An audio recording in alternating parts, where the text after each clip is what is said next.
있습니다. 제가 지난 주간에 일이 있어서 경배를 다녀온 적이 있습니다. 이렇게 잠시 기다리고 있으면서 진료실에서 어떤 어린아이가 막 비명을 지르는 겁니다. 막 고함을 지르면서 아빠 아빠 막 찾더라고요.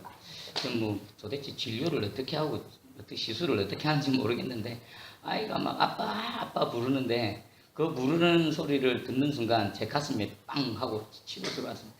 아, 저게 기도구나. 저 고통 속에서 절규하면서 그 아빠를 찾는 저 아이의 심정이 우리 성도들이 하나님을 찾고 찾는 바로 그 기도구나라는 것을 깨달았습니다. 그리고 또 한 걸음 더 나아가서 우리가 예배를 드릴 때에 저런 심정으로 하나님을 찾고 예배를 드려야 되겠구나라는 깨달음이 왔습니다. 오늘 이 자리에서 우리 함께 예배 드릴 때에 그냥 앉아 있는 것이 아니라 저와 여러분들은 아무것도 아닙니다. 하나님 호흡 딱 거두시면 그 순간에 갑니다. 하나님 여러분들이 아무리 애쓰고 수고해도요 하나님이 안 도와주시면 되는 것 1도 없습니다. 우리의 모든 것 되시는 그 주님, 하나님이 내 곁에 안 계시면 한순간도 서 있을 수 없는 그런 연약한 존재를 깨달아 아시고요. 오늘 예배 드릴 때에 여러분 심령 깊은 곳에서부터 그 어린아이가 아빠 찾는 그 심정으로 하나님을 찾는 그런 시간 되기를 축복합니다. 아멘. 자, 오늘 설교 제목이 뭐지요? 사도 바울이 떨었던 이유. 사도 바울이 떨었다. 와, 바울이 떨었다. 대단하지요? 바울이 어떤 사람입니까? 우리 신약 시대에 있어서 최고로 하나님께 붙들림 바 되어지고 하나님으로부터 큰 능력을 받고 사역했던 최고의 사역자입니다. 그리고 많은 또 성령의 능력들이 나타났는데 단연 바울만큼 대단한 사람도 없습니다. 그리고 바울의 이 사역을 통해서 세계 복음화의 첫 단추가 깨매어졌죠. 그래서 그 은혜로 지금 저와 여러분들이 예수 그리스도를 믿고 예배드리고 있는 그런 상황입니다. 그런 의미에서 보면요, 사도 바울은 정말 대단한 사람입니다. 그런데 이런 사람이 두렵고 떨었는데 심히 두렵고 떨었다라고 말합니다. 우리 3절 한번 읽어볼까요? 3절 시작. 내가 너희 가운데 거할 때에 약하고 두려워하고 심히 떨었노라. 심히 떨었답니다. 두려웠고 그냥 떨었는데 보통 뜬 게 아니라 몹시 떨었다라고 말합니다. 이 대단한 사람이 이 정도로 떨었다라면 분명한 이유가 있을 것입니다. 오늘 이 바울이 무엇 때문에 떨었는지 깨달아 알고, 그리고 또 바울이 떨었던 것과 저와 여러분들이 인생을 살아가면서 떠는 내용을 비교해 보시고 나는 무엇 때문에 떨고 있는가, 그리고 바울은 그 두렵고 떨림을 무엇으로 해결했는가, 그리고 한 걸음 더 나가서 이 두려움을 나는 또 어떻게 해결해야 될 것인가, 정답을 찾고 그 정답을 누리는 그 복된 시간이 되기를 축복합니다. 아멘. 지금 우리가 읽었던 말씀이 어디죠? 고린도전서입니다. 그러면 어디에 편지를 보낸 글입니까? 고린도 교회지요. 신약에 보면 많은 교회가 있습니다. 사도 바울이 사역을 하면서 개척해서 세운 많은 교회들이 있습니다. 근데 그 중에서 오늘 바울은 고린도 교회에서 사역할 때에 내가 약했고 두려웠고 심히 떨었다고 말합니다. 이 고린도 교회는 어떤 교회입니까? 다른 교회에 비해서 좀 독특한 특징이 있습니다. 첫 번째는 성령의 은사가 아주 강하게 나타났습니다. 뭐 요즘 현대 교회 성도들이 뭐 방언이 어떻고 예언이 어떻고 뭐 병고침이 어떻고 뭐 이런 얘기를 그런 은사들을 사모하는데 이 고린도 교회는요 너무도 흔한 일입니다. 방언 못하면 이상하고요, 손을 얹고 기도했는데 병이 안 나오면 이상하고요, 그리고 뭐 예언하고 이런 것들은 다반사였습니다. 그렇게 성령의 은사가 강하게 나타났던 그런 교회고, 또 한편으로 부정적으로는요 신약 교회 중에서 가장 문제가 많았던 그런 교회입니다. 대표적으로 그 사역자를 중심으로 해서 자기가 선호하는 사역자들은 추종하고 따르고, 그리고 그 외의 사역자들은 업신여기고 멸시하는 이런 일들, 그것 때문에 교회 안에서 분쟁과 갈등이 있을 거예요.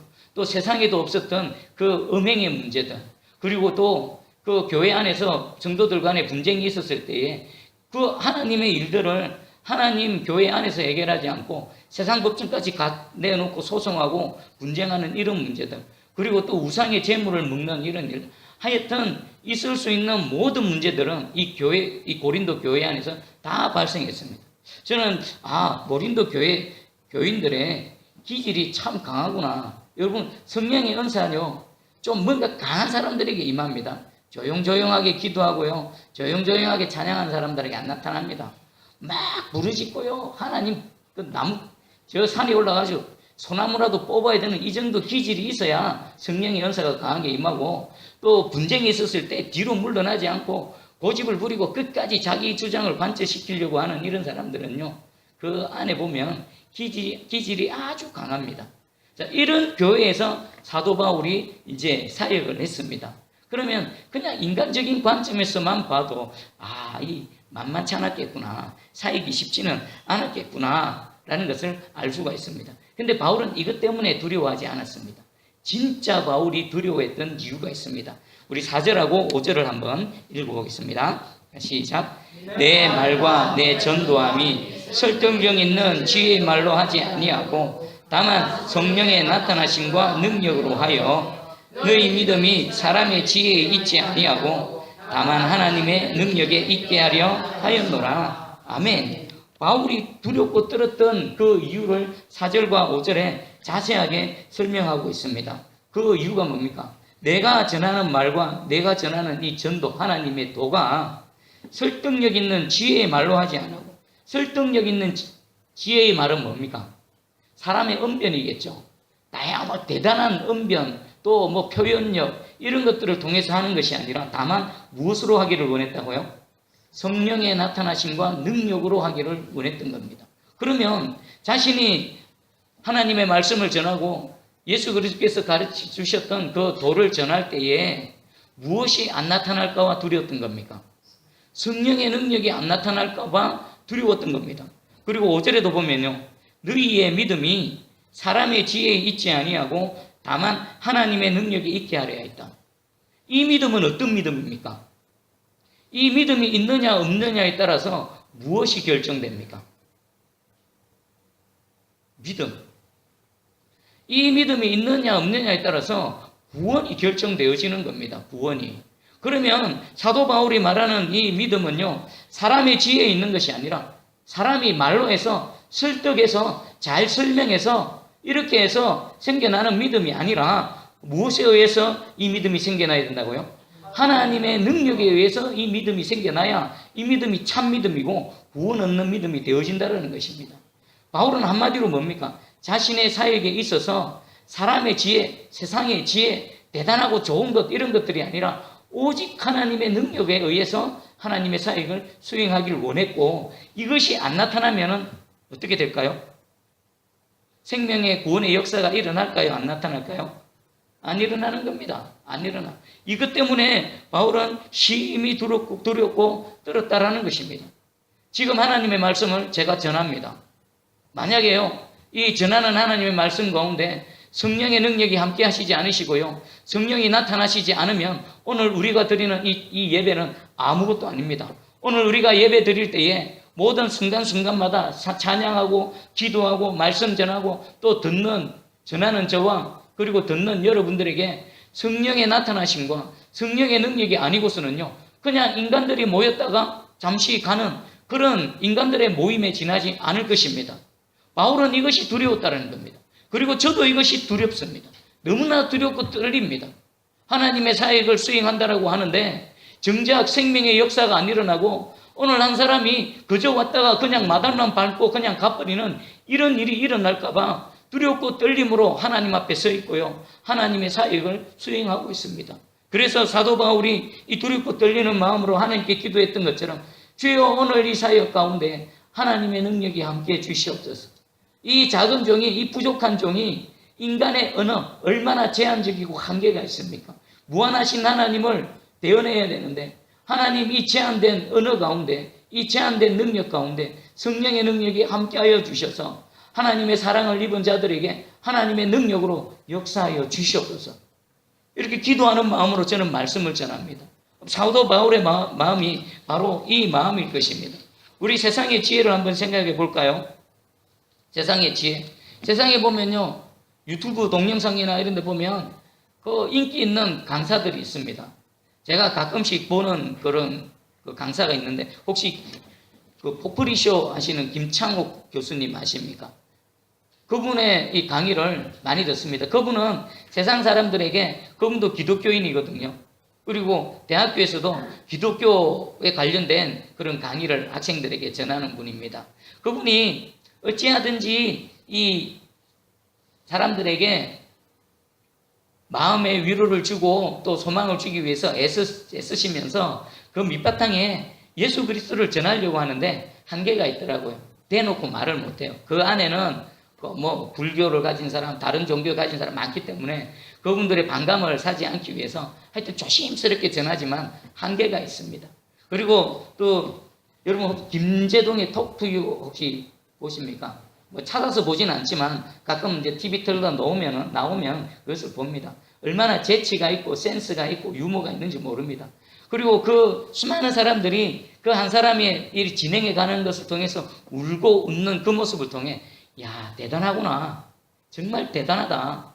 저 한 사람이 진행하는 것을 통해서 세상 가운데 지치고 상한 심령들이 마음의 위로를 얻고 눈물도 흘리고 때로는 막 웃고 그 박장대소하며 웃는 그 모습을 보면 정말 대단하다.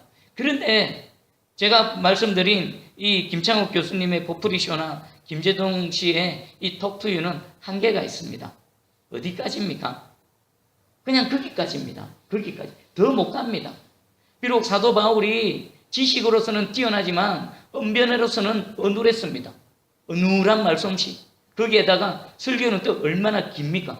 두기고가 하도 길어서 졸다가 창에서 떨어져 죽을 정도로 설교 얼마나 길고 지루합니까? 그런데 그 길고 지루한 사도 바울의 그 말씀 전하는 곳에는 무엇이 있었습니까? 성령의 능력이 나타났다는 겁니다. 가는 곳마다 구원받는 자의 수가 넘쳐났고요. 바울이 가는 곳마다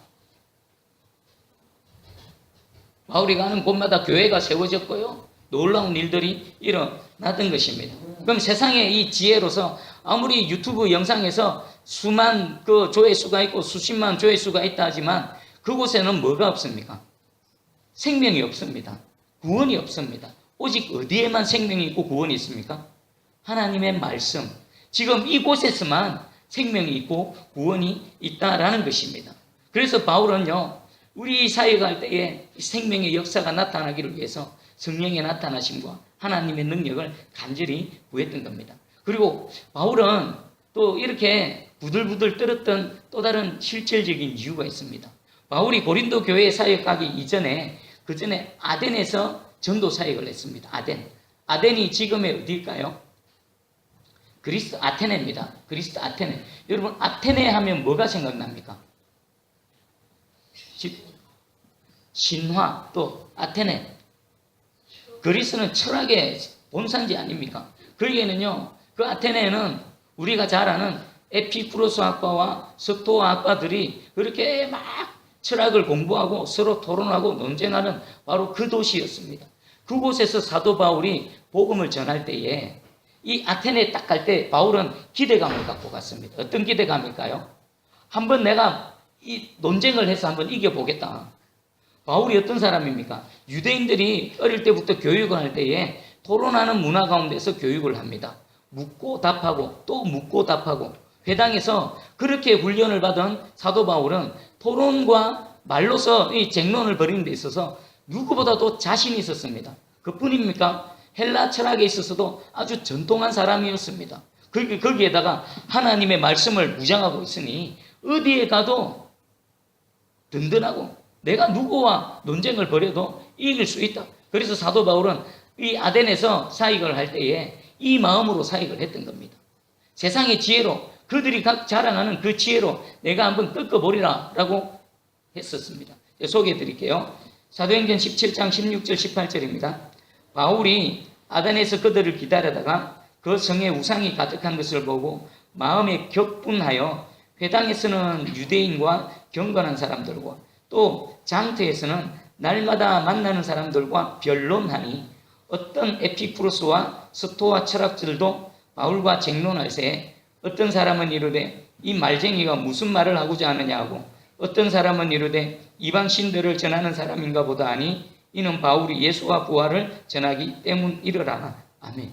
바울이 유대인들과 경건한 사람들에게 또 장터에서는 날마다 변론을 했습니다. 이 변론이 뭐냐면은 말로서 싸우는 겁니다. 말로서 서로 논쟁을 해가지고 누가 옳은가 한판 승부를 벌인 겁니다. 우리 칼로서도 승부를 벌리지만 우리 말로서도 승부를 벌립니다. 바울은 바로 이 매일 변론과 쟁론을 벌였다. 영어 성경에서는요, he reasoned라고 되어 있습니다. 사리에 맞게, 조리에 맞게 합리적으로 설득을 해서 그들을 이기겠다라고 했습니다. 결과는 어떻게 되어졌을까요? 바울이 이겼을까요? 졌을까요? 이겼습니다. 바울을 누가 이깁니까? 세상 지혜에 있어서도 누구보다도 탁월했던 사람입니다. 말로서 그들을 이겼습니다. 그런데 이기긴 이겼는데 사역의 결과는 어땠을까요? 자, 사역의 결과를 소개해 드릴게요. 사도행전 17장 33절에 몇 사람이 그를 가까이 하여 믿으니, 요게 아데네스의 사역의 결과입니다. 바울이 가는 곳마다 어떤 일이 일어났지요? 에베소에서 가서 사역을 할 때에 수많은 사람들이 믿고 주께로 돌아왔고, 그리고 그 에베소 지역에 뭐가 세워졌습니까? 에베소 교회가 생겼죠. 오늘 고린도에서도 바울이 사역할 때에 많은 사람이 듣고 주께로 돌아왔고, 그곳에 무엇이 생겨졌습니까?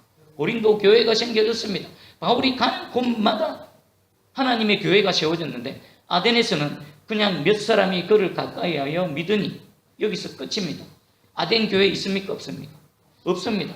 이것을 통해서요, 바울이 아덴에서의 사역은 처참하게 실패했음을 알 수 있습니다. 자, 이 완전한 실패 가운데 고린도 지역에 왔습니다. 고린도 지역에 와서 보니까요, 우상은 말할 것도 없고, 그 고린도는 항구 도시죠. 삼천포 사람들, 우리 형 집사님, 삼천포 사람들, 바닷가 사람들 기질이 어떻습니까?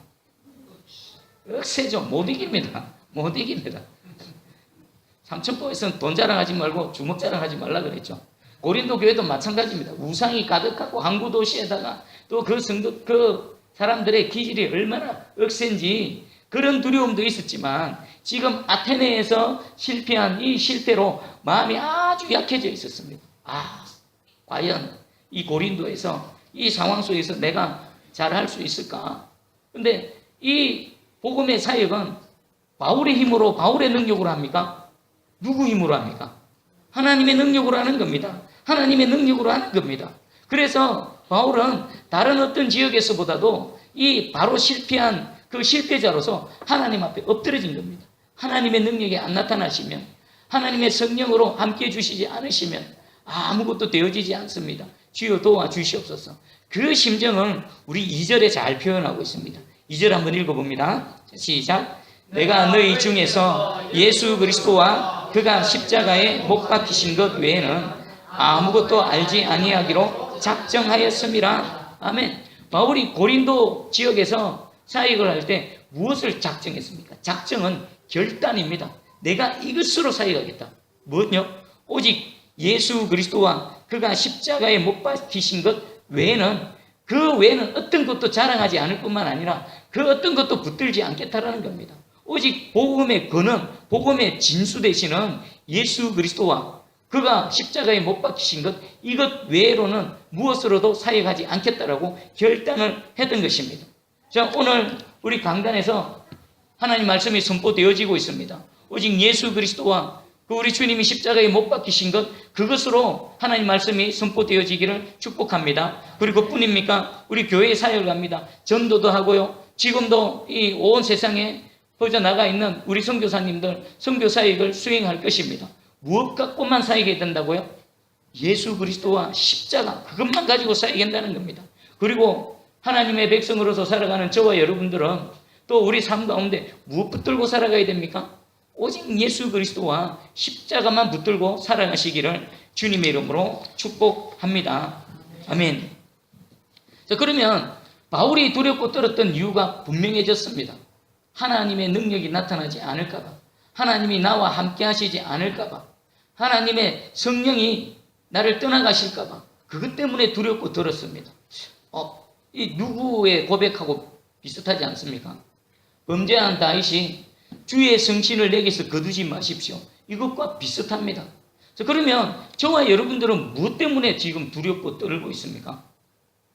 여러분 내면을 돌아보고 분명히 여러분 안에 뭔가 두려워하는 거, 뭔가 근심 걱정하는 문제, 이런 것들이 분명히 있을 것입니다. 그것이 무엇입니까? 바울은 오직 한 가지 두렵고 떨었던 거, 성령이 나타나시지 않을까 봐, 성령의 능력이 함께 하시지 않을까 봐, 이것 때문에 떨었습니다. 혹시 여러분 사업 실패 때문에, 여러분 통장에 돈이 없어서, 여러분들이 바라고 원하는 것이 잘 되어지지 않아서, 여러분 자녀의 길이 막혀 있어서, 여러분 자녀가 속을 썩여서, 남편이 속을 썩여서 뭐 이런 것 때문에 혹시 두려워하고 있지 않습니까? 이것은 모두 다 현상입니다. 현상 말고요, 본질을 붙드시기 바랍니다. 저와 여러분들이 두렵고 떨어야 될 것도 바울이 두려워 떨어야 했던 이 이유와 동일해야 될 줄 믿습니다. 하나님이 함께 하시지 않을까 봐 두려워하는 거, 하나님이 나를 떠나가실까 봐, 내 속에 계신 성령님이 나를 뚫고 나타나시지 않을까 봐, 그것 때문에 두려워하는 저와 여러분들 되기를 축복합니다. 자, 그럼 먼저 회개하시기 원합니다. 여러분들이 세상 여러 가지 일들, 현상 때문에 두려워 떠는 것은 그 근원이 뭘까요? 하나님을 신뢰하지 못하기 때문입니다. 하나님을 온전히 믿지 못하기 때문입니다. 그리고 하나님이 아닌 다른 것들을 두려워하는 거예요. 다른 것들을 붙드는 겁니다. 돈이 없어서 두려워하는 건요, 돈을 의지하는 겁니다. 세상 성공을 못해서 두려워하는 건요, 세상 성공을 의지하는 것입니다. 다른 무엇 때문에 두려워한다는 건 그것을 두려워하고 그것을 의지하고 있다는 겁니다. 오직 여호와 하나님만을 두려워하심으로 다른 것들은 다 제껴두시고요, 오직 주님만 간절히 찾는 저와 여러분들 되기를 축복합니다. 자, 그러면 우리가 이 두려움을 떨쳐나갈 해답을 우리 다시 한번 4절과 5절을 다시 한번 읽어봅니다. 시작. 내 말과 내 전도함이 설득력 있는 지혜의 말로 하지 아니하고 다만 성령의 나타나심과 능력으로 하여 너희 믿음이 사람의 지혜에 있지 아니하고 다만 하나님의 능력에 있게 하려 하였노라. 아멘. 그러면 바울이 두려워했던 그 이유가 우리 이 두려움을 해결하는 뭐가 되어집니까? 해답이 되어지는 겁니다. 정답이 되어지는 겁니다. 우리의 모든 두려움을 해결할 수 있는 유일한 그 정답은 뭡니까? 저와 여러분 가운데 성령의 나타나심과 능력이 임하시면 됩니다. 하나님의 능력이 임하시면 됩니다. 오직 주만 바라보며 나아가는 우리 되기를 축복합니다. 자, 그런데 우리가 아무리 부르짖고 우리가 주님 내게 성령의 능력이 나타나기를 원합니다. 부르짖는다라고 해서 100% 보장이 됩니까? 안 됩니까? 은혜를 베푸시고 안 베푸시고는 나로부터가 아니라 누구로부터입니까? 하나님부터입니다. 은혜 베풀 자 하나님 선택하셔서 은혜 베풀어 주십니다. 긍휼을 베풀 자도 하나님께서 택하셔서 은혜를 베풀어 주십니다. 모든 것들은 하나님의 은혜입니다. 그러면 하나님의 은혜 아래서 철저히 무능력한 저와 여러분들은 그럼 무엇을 해야 될까요? 우리로서는 할 것이 없어서 그냥 아무것도 안 해야 됩니까? 아닙니다. 이 창조주 앞에서 연약한 피조물들이 구원자 앞에서 이 아무것도 할 수 없는 죄인이 할 수 있는 것 단 하나입니다. 하나님을 찾는 겁니다. 하나님을 간절히 사모하며 그 얼굴을 찾는 겁니다. 제가 설교 도입부에 그 진료실에서 그 고통 가운데 아빠하고 아빠를 찾던 그 아이의 심정으로 이 죄악 가운데 허덕이는 우리, 이 연약함 가운데 우리 스스로는 아무것도 할 수 없는 우리, 그냥 내버려두면 그 두려움의 문제를 해결할 수 없는 저와 여러분들, 아빠 하나님을 찾는 이 시간, 아니요, 이 시간뿐만 아니라 인생 내내 여러분 마음 깊은 곳에서는 그 하나님을 향해, 하늘을 향해 부르짖는 그 심정으로 살아가는 저와 여러분들 되기를 축복합니다. 하나님이 우리를 불쌍히 여겨 주셔야 됩니다. 하나님이 그렇게 부르짖는 나를 불쌍히 여기셔서 찾아와 주시고 우리의 능력이 되어 주실 때에 우리의 모든 두려움의 문제가 해결되어질 줄 믿습니다. 여러분, 하나님의 능력을 구하지 마십시오. 하나님 자체를 구하시기 바랍니다. 하나님 얼굴 빛을 구하시고요, 하나님의 함께하심을 구하시기 바랍니다. 하나님이 함께하시면, 하나님의 얼굴 빛을 우리에게 비춰주시면, 하나님 우리에게 찾아와 주시면 하나님이 능력이 되어주시고 힘이 되어주시고 소망이 되어주셔서 그 모든 두려움의 문제를 해결해 주시고 그 정답 가운데 누리며 살아갈 수 있는 저와 여러분들 되어질 줄 확실히 믿습니다. 오늘 이 시간 이 말씀 붙들고 반주해 주시고 한번 기도하며 나아가기 원합니다. 여러분들 무엇 때문에 두려워합니까? 혹시 사도 바울